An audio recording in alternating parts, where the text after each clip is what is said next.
नमस्कार मित्रांनो, तुम्हा सर्वांचे रश्मीज फूड फॅक्टरीमध्ये मनापासून स्वागत आहे. मित्रांनो, आज आपण मस्त मऊसूत आणि लच्छेदार बासुंदी बनवणार आहोत आणि ही बासुंदी आज आपण कुकरमध्ये बनवणार आहोत. तर इथे मी प्रेशर कुकर घेतला आहे. या कुकरमध्ये फक्त 1 चमचा पाणी टाकून पाणी असं कुकरला सर्व बाजूंनी पसरवून घ्यायचं. असं पाणी टाकल्याने बासुंदीचं दूध बुडाला चिकटत नाही.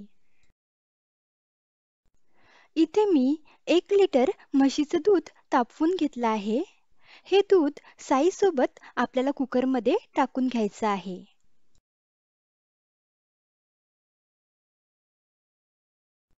हा कुकर आता गॅसवर ठेवून मीडियम टू हाय फ्लेमवर दुधाला उकळी काढून घेऊयात. दुधाला उकळी आल्यावर पळीने दूध ढवळून घ्यायचं व गॅसची फ्लेम लो करायची. आता लो फ्लेमवर हे दूध 10 ते 15 मिनिटे आटवून घेऊयात. हे दूध फक्त मध्ये-मध्ये पळीने ढवळायचं. अगदी सारखं दूध ढवळत राहायची आवश्यकता नाही आहे. आणि ही बासुंदी आपण कुकरमध्ये बनवत आहोत. त्यामुळे या दुधामध्ये पळी, वाटी, बशी किंवा प्लेट ठेवायची काही आवश्यकता नाही आहे. कुकरमध्ये दूध उतू जात नाही. त्यामुळे कुकरमध्ये बासुंदी बनवणं अगदी सोयीचं पडतं. आता 15 मिनिटे झालेले आहेत आणि दूध पण अगदी थोडं आटलेलं आहे. असं कडांनी लागलेलं दूध पळीने काढून दुधामध्ये मिक्स करायचं. आता आणखी 10 ते 15 मिनिटे लो फ्लेमवर हे दूध मध्ये-मध्ये ढवळत थोडं आटवून घेऊयात. घरातील कामं करताना सुद्धा ही बासुंदी तुम्ही करू शकता. फक्त मध्ये-मध्ये दूध ढवळत राहायचं आणि बासुंदी बनवताना मात्र कुकर अगदी स्वच्छ धुवून घ्यायचा. म्हणजे कुकर तिकटाचा नसायला पाहिजे. आता इथे आणखी 15 मिनिटे झालेले आहेत आणि दूध पण आटलेलं आहे. थोडं ढवळून घेऊयात. आता मिक्सरच्या भांड्यात अर्धी वाटी साखर, 4 बदाम व 3 काजू टाकून मिक्सरला बारीकसर दळून घेऊयात.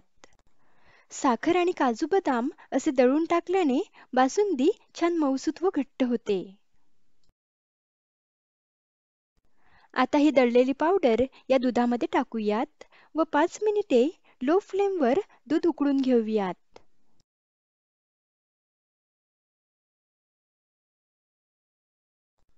इथे मी 2 चमचे गरम दुधात 9 ते 10 केसरच्या काड्या 15 मिनिटे भिजू घातल्या होत्या. तर ते केसरचे दूध यामध्ये टाकूयात व मिक्स करूयात. केसरमुळे बासुंदीला रंग खूप सुरेख येतो. बासुंदी 5 मिनिटे उकळून घेतल्यावर यामध्ये 1 चमचा बारीक केलेले काजू, 1 चमचा बारीक केलेले बदाम व 1 चमचा चारोळी टाकून मिक्स करूयात. व सर्वात शेवटी यामध्ये अर्धा चमचा वेलची पूड टाकून मिनिटभर बासुंदी उकळून घेऊयात. मिनिटभरानी गॅस बंद करूयात आणि तुम्ही बघू शकता मस्त मऊसूत व लच्छेदार बासुंदी बनवून तयार आहे. कढईत तर आपण बासुंदी नेहमीच बनवतो, पण एकदा अशी कुकरमध्ये तुम्ही बासुंदी नक्की बनवून पहा. ही बासुंदी थंड झाल्यावर आणखीन घट्ट होते. आता थंड झालेली बासुंदी एका बाउलमध्ये काढूयात. छान घट्टसर आणि मऊसूत बासुंदी बनवून तयार आहे. बासुंदीला कलर पण खूप सुरेख आलेला आहे. तुम्ही कुकर पहा, कुकरच्या तळाशी बिलकुल पण दूध लागलेलं नाही आहे आणि हे कडांनी चिकटलेली बासुंदी चमच्याने काढून घ्यायची. तर तुम्हाला आजची रेसिपी कशी वाटली ते मला कमेंटमध्ये नक्की कळवा.